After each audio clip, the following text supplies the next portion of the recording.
Welcome to Stalk and Strike Gaming's installation and setup guide for Arma 3 Sync. This video will demonstrate how to install Arma 3 Sync, set up repositories, and will give a general overview of the application's features. The first thing we're going to need, obviously, is Arma 3 Sync, and that can be had by following the Armaholic link on our downloads page. And just scroll to the bottom and click download. Standard fare for Armaholic and all that, you know the drill. And once we have that, simple installation, run, next, accept the agreement, sign your life away, click your install location. Yes, I want to copy that folder. Okay. Yes, sure, create a desktop. No, it's not. And install. Yay, it's done. Okay. Now that that is done, we need to tell it where our Arma 3 is stored at. So, if you've got yours stored on the C disk by default, that'd be C, come on, program files, x86, Valve, Steam applications, common, Arma 3, Arma 3, and then arma3.exe. There we go. Alright, now that we have that installed, let us install the repository. We'll set that up. So, repositories tab, and let's make this a little bigger.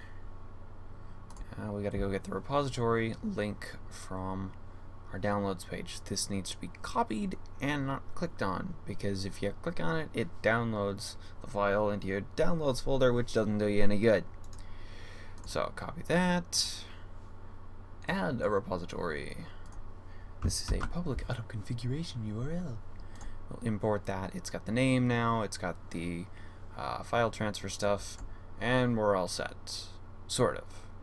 Okay, so we've added the repository in now. Now we need to actually set it up. So connect to repository, and it opened up another tab up here.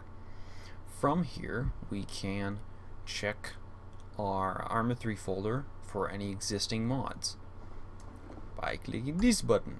Okay, oh, hey, none of them, which is strange because I have most of these installed.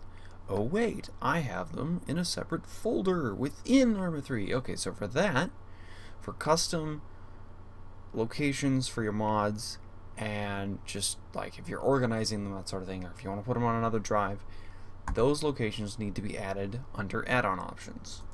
So over here, we're going to do the shame rigmarole, program files, Valve, and the mods folder, which is the one I want. Okay, so now that that's added, we can go back over here and select that and check for them again. Alright, now that that's done, it's detected all but 2 mods here. That's because I do not have GSRS or Speed of Sound downloaded. I prefer default sounds.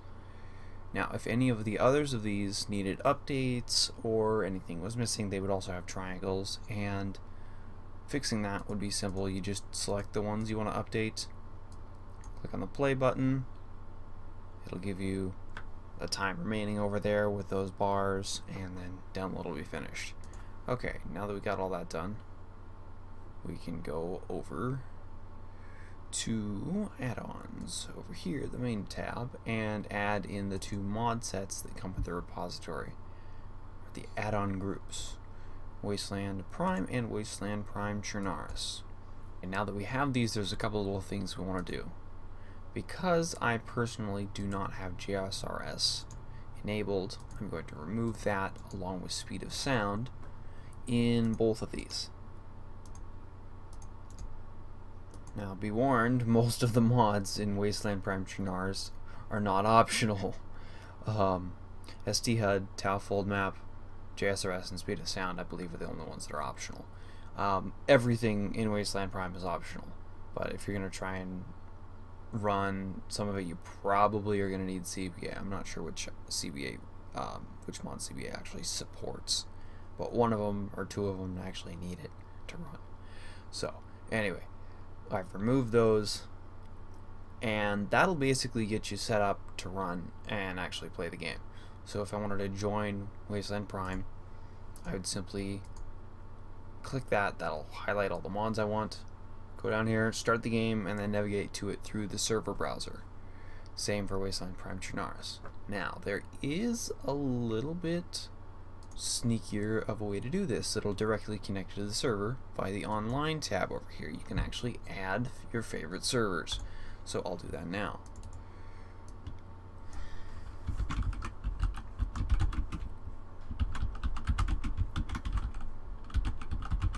Wasteland Prime Chernarus.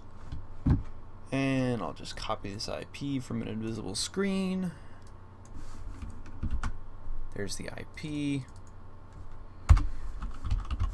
And there's the port.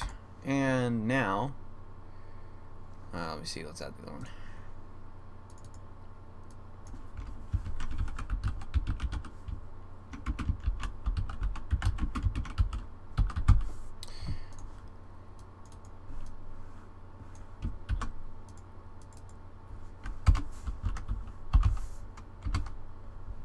Okay, so now we got those servers. Now if we're over here under add-ons, it's a simple matter of selecting the add-ons you want and clicking the server to join. And then, now you may have noticed under the online tab there is a column for selecting a mod set to use when connecting to your favorite server from down here.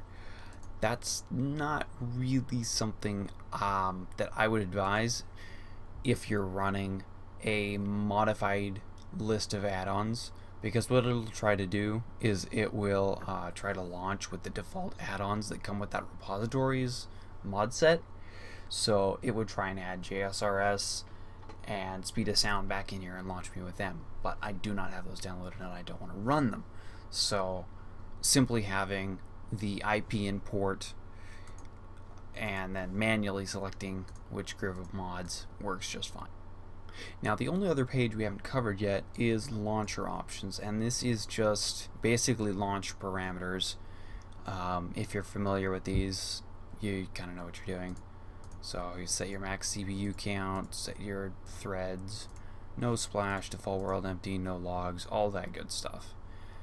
And that's pretty much it for this application. The only other thing is the external apps tab, which is kind of interesting.